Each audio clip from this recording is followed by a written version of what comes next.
Hello and welcome. This is India Global. I'm Gauri Dwivedi. This show gets you all the stories that matter in the first 30 minutes. But first up, let's get you the headlines we're tracking. Countdown to the Alaska summit. Donald Trump and Vladimir Putin are all set to meet on the 15th of August. Reports indicate US may also invite Ukrainian President Zelenskyy to Alaska summit. Will this actually lead to peace? Will there be a ceasefire? India Global tells you more. Pakistan Army Chief Asim Munir is in US in his second trip in as many months, and from US he hits out with fresh nuclear threat on American soil. What you hear from Asim Munir is a nuclear threat. He says we will take down half the world with it. We'll tell you why that is laughable at many levels. India-Pakistan to hold separate naval drills in the Arabian Sea. The first since Operation Sindoor. The two drills will be held 50 nautical miles apart. Chip giants Nvidia and AMD to pay 15% of their China revenues to America amidst growing tariff threats that US President Donald Trump is hitting out at tech companies. And after Mumbai, EV giant Tesla now drives into New Delhi, and the Delhi showroom will be located at Waghmar in Aerocity. Kashmiri girl, 10-year-old Kashmiri girl, Atika Mir, makes waves in international motorsport. An Indian woman in Formula One. Wait could end soon.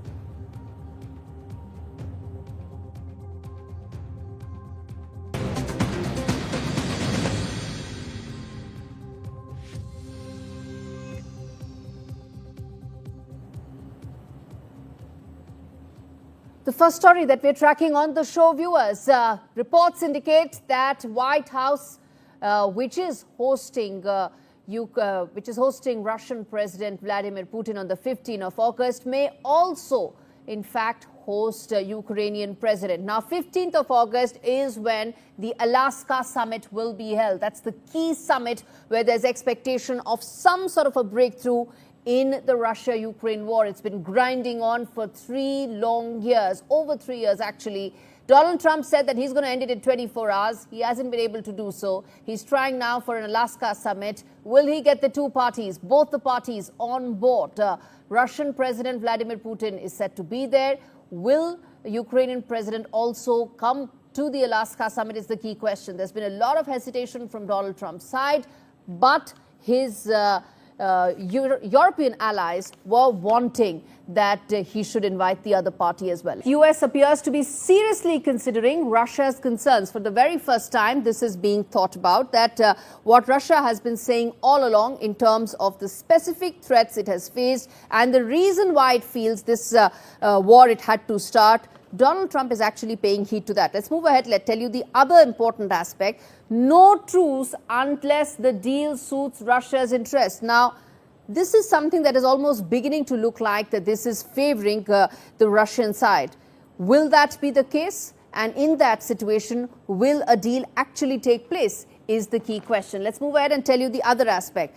Unlikely that Russia will compromise due to economic pressure. Now, there's been a lot of talk about how Russian oil, is going to get sanctioned. Donald Trump, of course, is a man known for contradictions and man known for hyperbole more than anything else.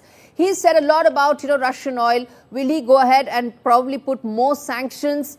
Could that mean that Vladimir Putin will agree? The answer to that looks like no.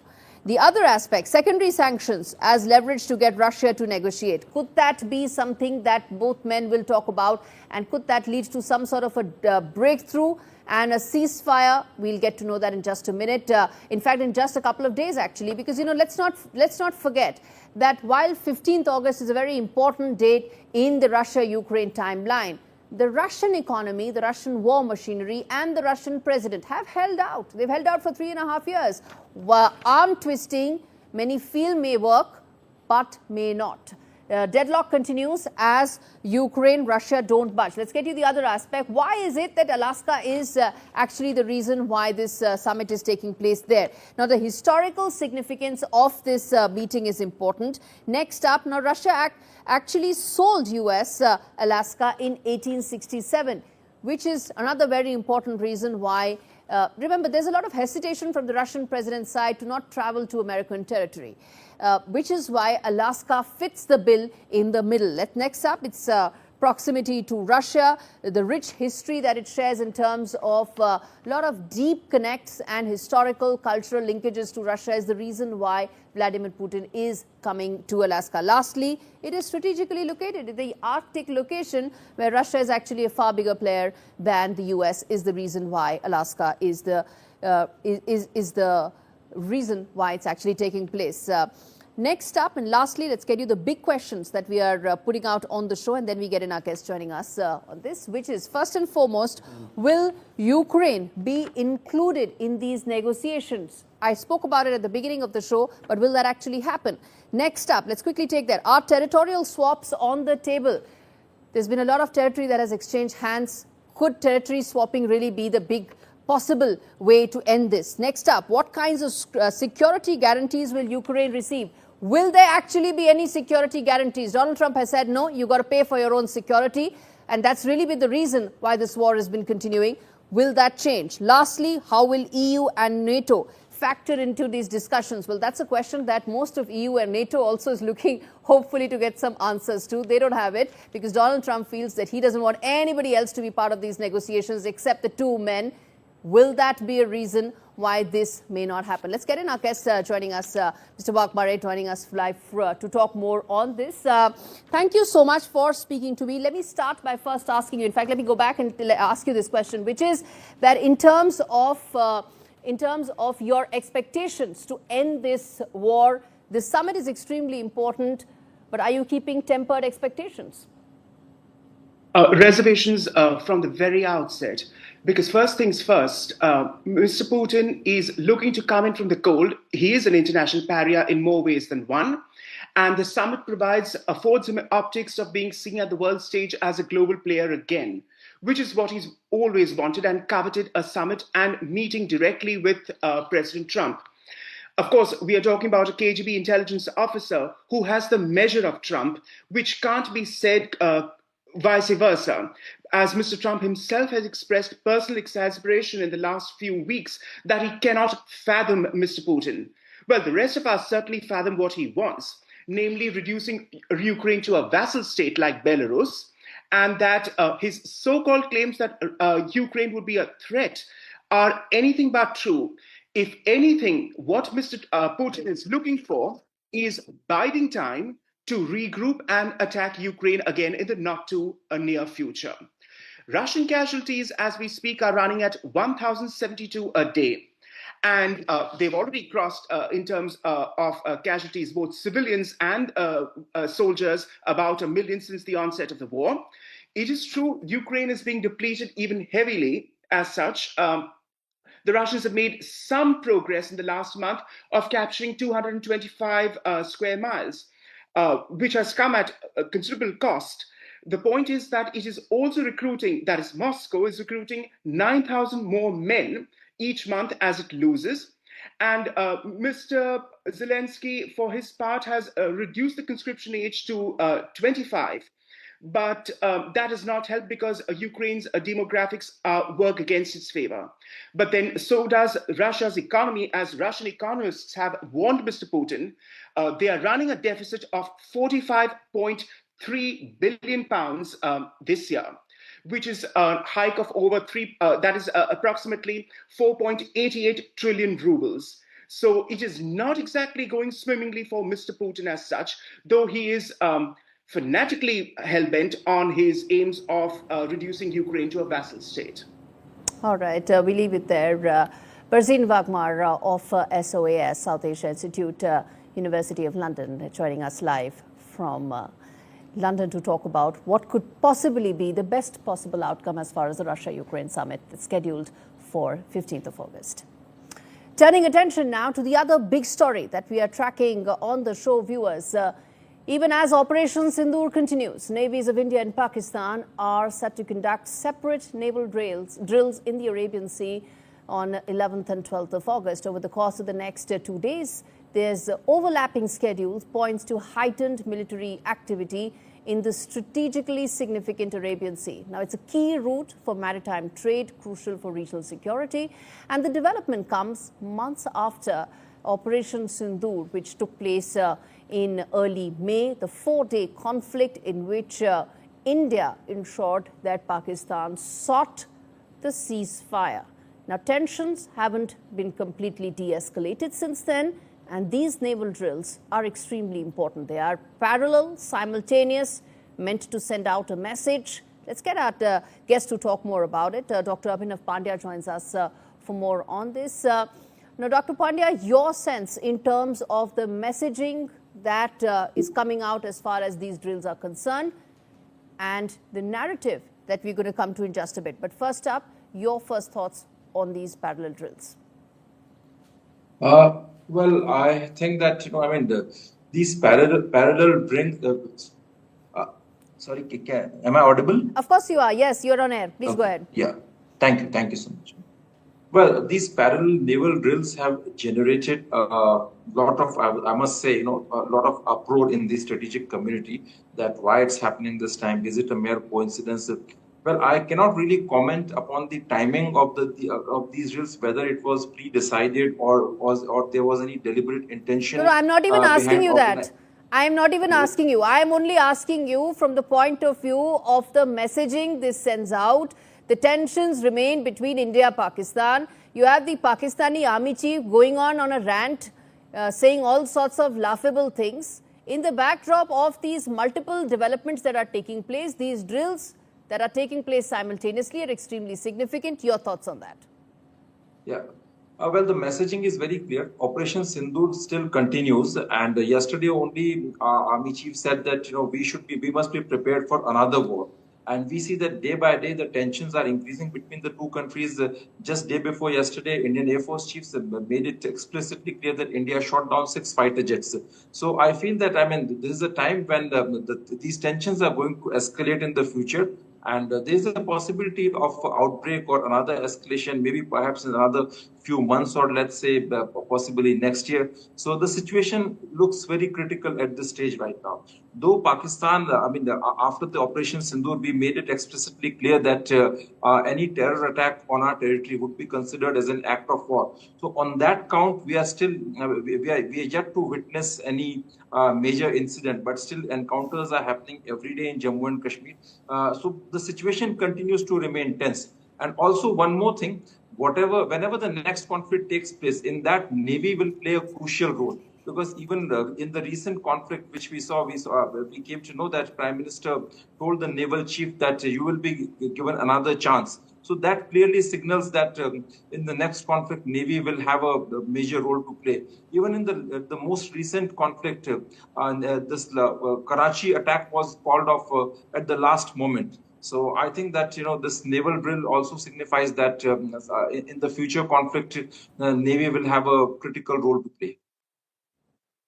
All right, we leave it there. Dr. Abhinav Pandya, you said something very significant, which is that as Operation Sindoor remains underway, the fact that these naval drills are taking place by India indicate potentially the role of Indian Navy going forward. In fact, staying with Pakistan, viewers, I talked about the ranting that Pakistan has and the army chief has been saying, where he recently, can you believe it? He actually spoke about a nuclear war from American soil. He had actually gone there. It was a black tie event. Imagine a black tie event where you have Pakistani army chief going and saying and talking about a nuclear threat, saying that I'm going to blow up half the world if something happens to Pakistan. Now, it's laughable at so many levels. He'd actually gone there for a farewell.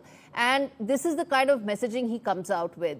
These remarks were the first nuclear threats that were thrown and that were actually known to have ever been delivered from US soil against a third country. As I said, one can either dismiss it as a rant from the Pakistani army chief, or if one were to decode it, you can understand the sinister play that Pakistanis really are looking at. Let's get in my colleague Mohammad Ghazali joining us live for more on this. Now, Ghazali, as we've been telling our viewers, imagine a black tie event where it's a farewell event where you've actually gone, and what you come out and talk about is a nuclear threat on American soil against a third country. This is what the Pakistani army chief has actually said. What are your sources telling you about Asim Muni's latest rant? See, first it is very ironical, Gauri, that it has come from American soil, the same America which kept threatening Iran that Iran should not develop a nuclear weapon, and there was a 11-day war over it. But besides that, it particularly shows one thing. The Pakistani sources claim that perhaps Mr. Munir is also sort of looking himself or elevating himself in a sense to be the prime minister candidate or the presidential candidate in Pakistan. He also remarked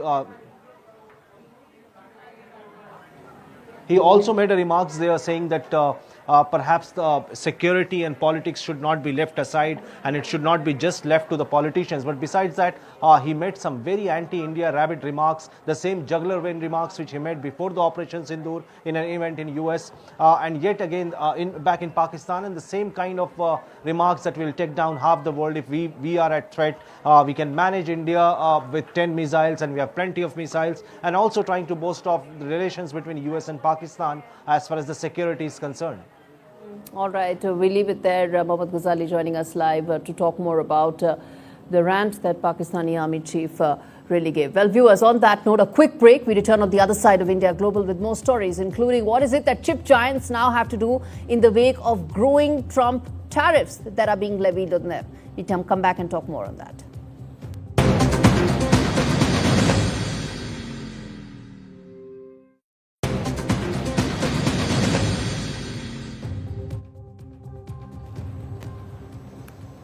Viewers, the other story that we are tracking on the show, big one that impacts tech giants, Nvidia and AMD, who've agreed to actually give the US government 15% of revenues from sales to China of advanced computer chips like Nvidia's H20 that are used for artificial intelligence applications. A US official said this. Now, why is this happening? Because Donald Trump has been telling, and in fact, he's been hitting out at tech companies saying that they need to ensure that they have their supply chains in US and not in China. That can't happen overnight. To be able to placate the US president, this is what they are doing. 15% of revenues is actually a very big number because Nvidia is one of the largest companies in the world. You're talking about billions and billions of dollars here that could be at play. Let's get in Kanishk Gaur to talk about what this could potentially mean.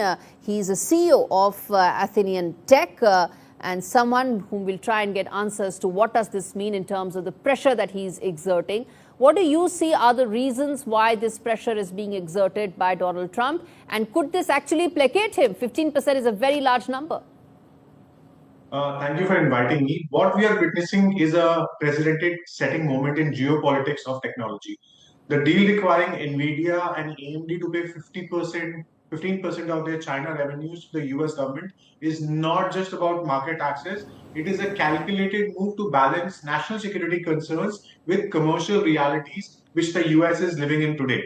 One hand, the Washington has made it clear that the chips which Nvidia is making, which is H20 and AMD MI308, are potential force multipliers to China's AI capabilities. And it is not just meant for civilian applications, but also for defense, surveillance, and autonomous weapon systems. The US industry is deeply dependent on China's market, and companies have lobbied hard, particularly to resume sales in this market. Hence, the critical question of 15% actual mitigation still has right now a lot of national security risk. It is not just merely a financial compromise. So what we are seeing is that China is still deemed as a security threat, but still plays a major role when it comes to US commercialization. Particularly, it has a major role in the royalty which it needs to pay back because of the investment it has in the US Treasury. So this particular movement is more significant when we come to technology trade, particularly transactional with respect to getting more premiums back into the US economy, because you have a lot of US investors who have invested heavily in Nvidia today. Now, if you look at it from an India standpoint, it is more of a strategic alert where two global giants are basically fighting the battle when it comes to supply of these technologies. And today, basically, US and China are controlling this market, and purely this is market force, and they're trying to basically shape the geopolitics and the security imperative and control the market entry perspective. So India needs to develop its own indigenous capability and build on its own supply chain, not just rely on the US at this point of time. All right. We leave it there. Thanks much for giving us that perspective. Well, viewers, when you think of Formula One, you think of a bunch of men zooming close to 400 kilometers per hour through racetracks across the world.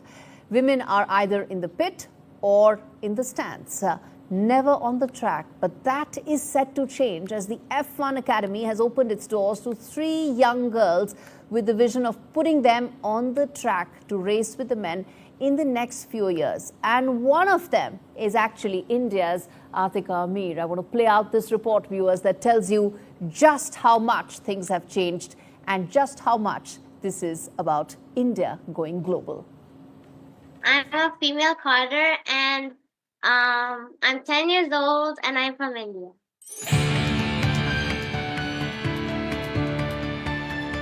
Meet Atika Mir, who has already created history by becoming the first Indian to land an F1 Academy spot. And that means that the kart racer is being supported by Formula One to hone her skills. She aims to find a place on the track with all the men and boys of F1 in a few years from now. Just started very innocently in a mall, and she just tried her hand at driving one of those cars, those electric cars that go around a small track inside a mall, and it just started from there, really. And her interest grew, and I wasn't initially interested. From Bambino to actual track, Atika journeyed in just 2 years. Now she races in the European karting circuit, doing over 20 races in a year. Her trophy kart has also been filling up fast. A vice champion in the US circuit, adding many firsts to her name that includes being an Indian and a girl to finish in the top 10 in Europe. The passion for speed comes from her father Asif, who was a racer himself. I actually got my shot a bit later when I was in my 20s, which is considered a bit late in racing. And I happened to be India's first national karting champion. Asif, who handles a family business, is Atika's father, coach and technical manager. There are challenges in all the roles.